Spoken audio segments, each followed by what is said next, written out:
বিড়াল যদি ঘরে পালন করা হয়, অশুভ কোনো কিছু ঘরের মধ্যে প্রবেশ করতে পারে না। বিড়াল পালন করলে যে রহমতের ফেরেশতা ঢোকে না। বিড়াল পালন করলে জিন ঢুকতে পারে না।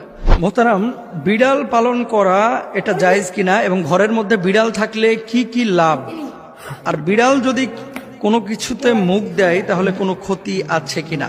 আমরা সম্প্রতি দেখেছি অনেক আলেম ওলামাও ঘরে বিড়াল লালন পালন করেন।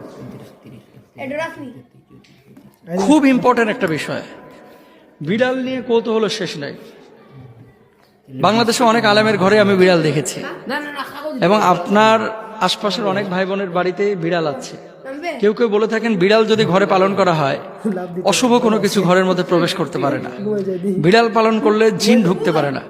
বিড়াল পালন করলে আবার কেউ কেউ একটু বাড়ায় বলে যে রহমতের ফেরেশতা ঢোকে না। মিথ্যে কথা।